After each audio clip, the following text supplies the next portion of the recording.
Dear viewers, welcome to this episode for discussion about power line carrier current protection of transmission lines. Please watch the video till the end. Please subscribe to the channel, do like and comment on it.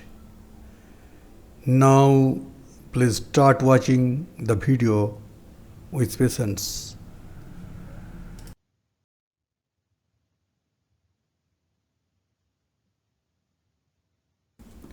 For long overhead lines, the power line itself may be used as the interconnecting channel between the terminal equipment.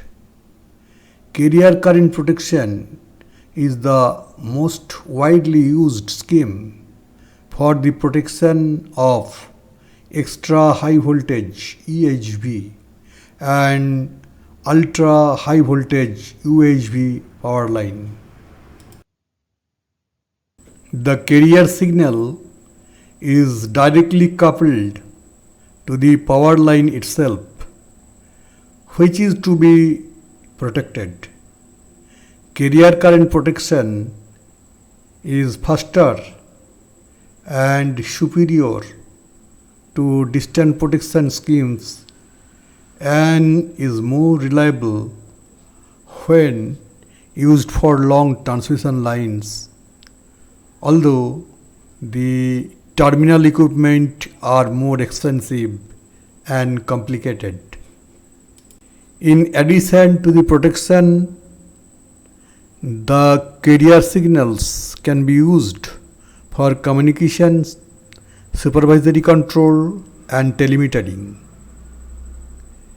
In carrier current protection or any other unit protection, the circuit breakers at both the ends of the line trip simultaneously when a fault occurs at one of the ends of the protected line sections. This helps in improving the stability. The carrier signal can be used either to initiate or to prevent the tripping of a protective relay according to which they are classified. If fault occurs in the middle of the section, the distance relay of both ends, RA and RB, will trip with time TA of first step because fault is within first zone of both ends relay.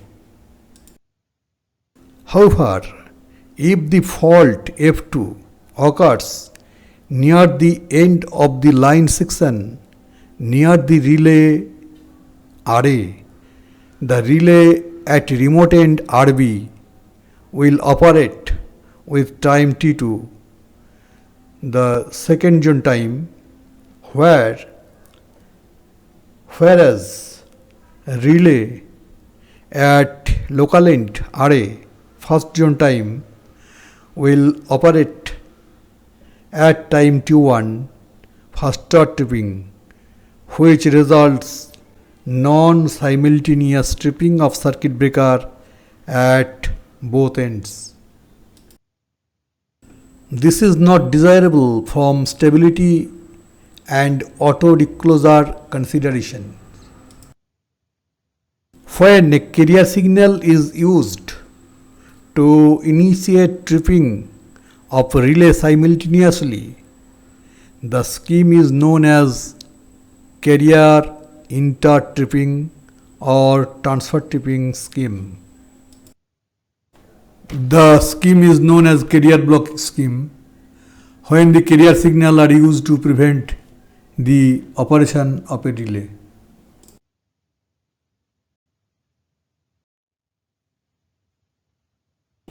Distant relay is used in conjunction with carrier card channel. So, a slight touch of distance protection or zone protection is added here with this discussion.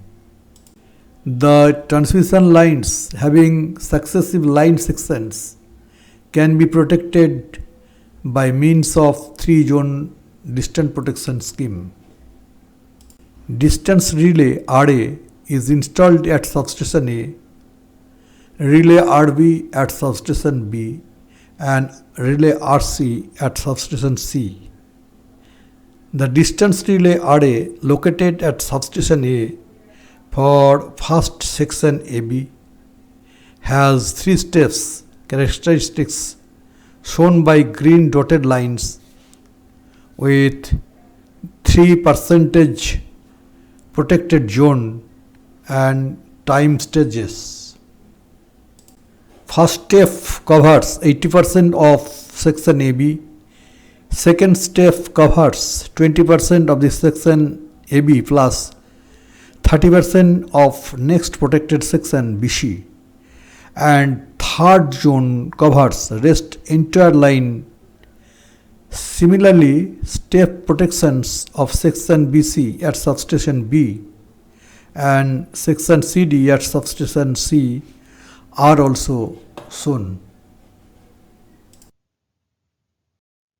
Carrier assisted distance protection, desirable feature for protecting a transmission line. Simultaneous opening of circuit breakers at both ends of the line for internal fault. Simultaneous reclosing, discrimination between internal and external faults. Single pole switching, independent phase relaying. Distance relay is used in conjunction with carrier channel.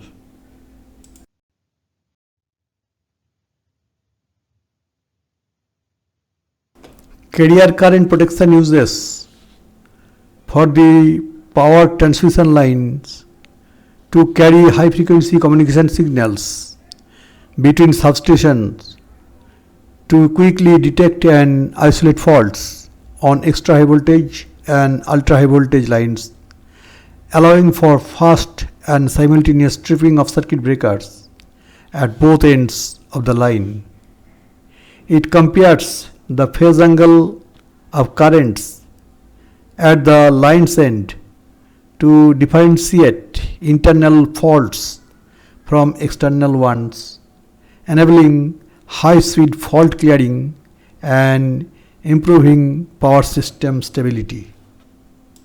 To make possible the transmission of load current frequency 50 Hz and at the same time use the main line conductors as the interconnecting conductors of the distance protection, it is necessary to use a separate and high frequency current in order to transmit current impulses from one end of the line to the other end.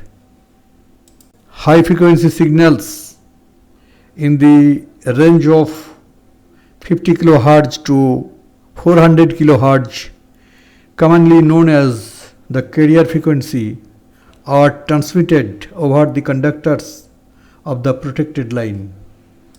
To inject the carrier signal and to restrict it within the protected section of the line, suitable coupling apparatus and line or wave traps are used at both ends of the protected section. This obviously makes the carrier current protection of the transmission line scheme quite expensive and justifies its applications only in transmission line of 110 kV and above. The schematic diagram of carrier current protection of transmission lines is given in figure. The main element of the carrier channel are 1. Transmitter, 2. Receiver, 3. Coupling equipment, for line or wave trap. Line trap unit is inserted between the bus bar and connection of coupling capacitor to the line. It is a parallel LC network tuned to resonance at high frequency. As XL equal to omega L is equal to 2 pi Fn L, or XL varies as Fn.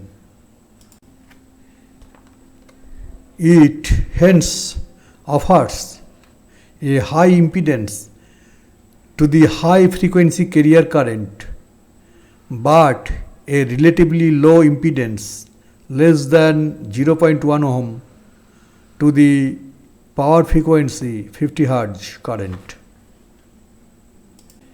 Traps are employed to confine the carrier currents to the protected section. Consequently, carrier current can flow only along the line section between the traps. The carrier equipment is connected to transmission line through coupling capacitor, which is such a capacitance that it offers low reactance to carrier frequency but high reactance to power frequency. As Xc, the capacitive reactance is equal to 1 by omega C is equal to 1 by 2 pi Fn C. That is, Xc varies as 1 by Fn. Fn the frequency. That is, Xc capacitive reactance is indirectly proportional to the frequency Fn. Thus, coupling capacitor allows carrier frequency signals to enter into the carrier equipment but does not allow 50 Hz power frequency current. To reduce impedance further, a low inductance is connected in series with CCs, coupling capacitors, to form a resonance at carrier frequency.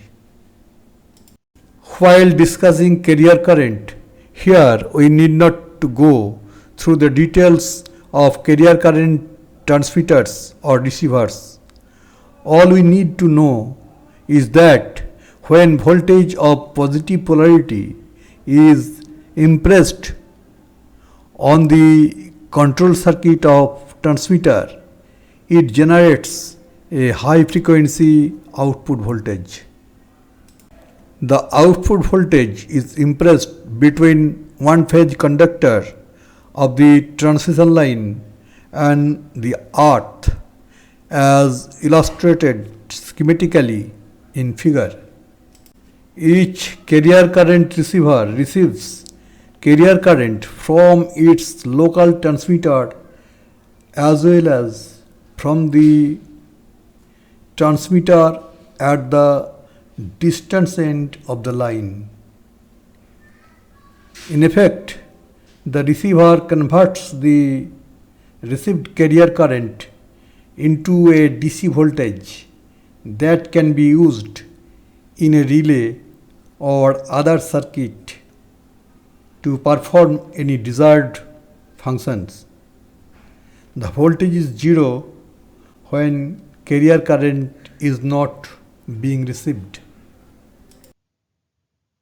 The two operating methods mainly used in carrier current protection are: 1. Phase comparison method, 2. Directional comparison method. In phase comparison method, the phase angle of the current entering at one end is compared with the phase angle of the current leaving the other end of the protected section. During normal operating conditions or in case of an external fault, the currents at both ends of the protected line are in phase. In case of an internal fault, that is fault in the protected section, the currents at the two ends will be 180 degree out of phase. The direction of power flow at the two ends of the protected section is compared in the directional comparison method. During normal conditions or external faults, the power flows into the protected section at one end and leaves at the other end. During internal faults, the direction of power flows is inward at both ends. Carrier current over the power line provides simultaneous tripping of circuit breakers at both the ends of the line in 1 to 3 cycles. Thereby, high speed fault clearing is obtained, which improves the stability of power system. First, simultaneous tripping of circuit breakers at both ends. Auto reclosing simultaneous reclosing signal is sent, thereby simultaneous 1 to 3 cycles. Simultaneous reclosing of circuit breaker is obtained. Fast clearing prevents shocks to system. Tripping due to synchronizing power surges does not occur, yet during internal fault clearing is obtained. For simultaneous faults, carrier current protection provides easy discrimination. First, within 2 cycles, and auto reclosing circuit breakers require for faster relaying.